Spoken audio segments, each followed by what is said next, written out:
दोस्तों, क्या आपने कभी सोचा है कि जब आप कोई कोड लिखते हैं तो कंप्यूटर को ठीक ठीक कैसे पता चलता है कि उसे स्क्रीन पर एक अक्षर दिखाना है या फिर कोई नंबर? ये कोई जादू तो है नहीं।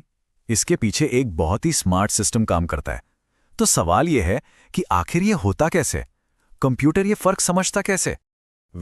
सारा का सारा खेल है इन फॉर्मेट स्पेसिफायर्स का। यही वो छिपे हुए सिंबल्स हैं जो कंपाइलर को बताते हैं कि डेटा के साथ असल में करना क्या है।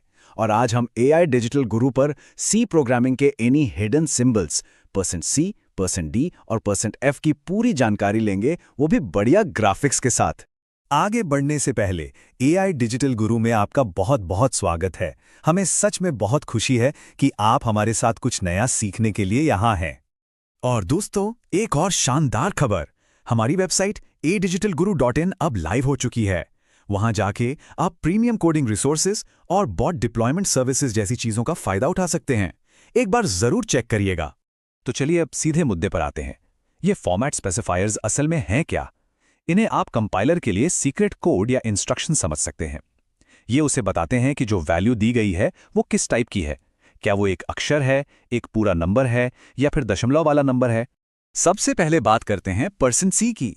ये है कैरेक्टर स्पेसिफायर। जब भी आपको अपने कोड में सिर्फ एक मतलब सिंगल कैरेक्टर प्रिंट करना हो, जैसे A, Z या फिर 5, तब आप %C का इस्तेमाल करेंगे।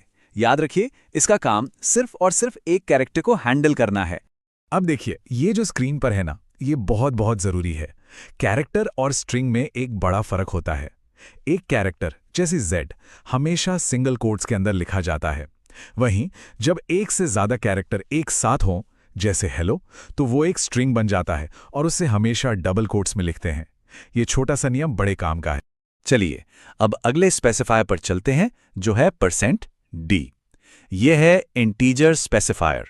जब भी आपको पूरी संख्याएं प्रिंट करनी हो, मतलब होल नंबर्स जैसे 10, -50 या 1000, आप %D का इस्तेमाल करेंगे। ये प्लस और माइनस दोनों तरह के नंबर्स के लिए काम करता है। और अब बारी आती है %F की। यह है फ्लोट स्पेसिफायर। जब भी आपके नंबर्स में दशमलव यानी कि डेसिमल पॉइंट आता है, जैसे 2.3 या -99.5, तब आप %F का इस्तेमाल करते हैं। इसे खास तौर पर डेसिमल वैल्यूज को सही सही दिखाने के लिए ही बनाया गया है। दोस्तों, एक मिनट रुककर एक छोटी सी बात कहना चाहते हैं। हम ये सब डिटेल ग्राफिकल ट्यूटोरियल बहुत मेहनत से तैयार करते हैं ताकि हर कॉन्सेप्ट आपको एकदम आसानी से समझ आए। लेकिन सच तो यह है कि हमारे सब्सक्राइबर्स अभी बहुत कम हैं। आपका सपोर्ट ही हमें मोटिवेट करता है कि हम ऐसा क्वालिटी कंटेंट लाते रहें। अच्छा, अब एक बहुत ही मजेदार सवाल। क्या होगा अगर हम कोई गलती कर दें?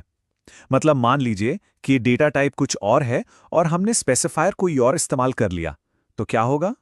जरा इस स्लाइड को देखिए। यहाँ पर हमने एक फ्लोट वैल्यू जो है 2.3, उसे प्रिंट करने के लिए इंटीजर स्पेसिफायर %D का इस्तेमाल कर लिया और नतीजा आउटपुट में एक अजीब सा बेमतलब का नंबर आ गया। इसी को कहते हैं गार्बेज वैल्यू। ऐसा इसलिए होता है क्योंकि कंपाइलर डेटा को गलत तरीके से इंटरप्रेट कर लेता है। और हाँ, इस गार्बेज वैल्यू को हल्के में बिल्कुल मत लीजिएगा। ये आपके प्रोग्राम के रिजल्ट्स को पूरी तरह से अनप्रिडिक्टेबल बना सकती है। इससे डेटा टाइप मिसमैच की ऐसी गलतियां होती हैं जिन्हें ढूंढना और ठीक करना बहुत मुश्किल हो जाता है। मतलब आपका कीमती टाइम सिर्फ डीबगिंग में ही बर्बाद होता रहता है। ये किसी भी प्रोग्रामर के लिए एक बहुत बड़ा सिरदर्द है। तो इस पूरी बातचीत का निचोड़ क्या है? बॉटम लाइन ये है कि एक साफ सुथरा और भरोसेमंद कोड लिखने के लिए सही फॉर्मेट स्पेसिफायर का इस्तेमाल करना बेहद जरूरी है। ये एक छोटी सी अच्छी आदत है जो आपको भविष्य में होने वाली बड़ी बड़ी गलतियों से बचाती है। दोस्तों, जैसा कि हमने पहले भी कहा, हम सच में दिल से मेहनत करते हैं ताकि आपके लिए ऐसा प्रीमियम कंटेंट ला सकें।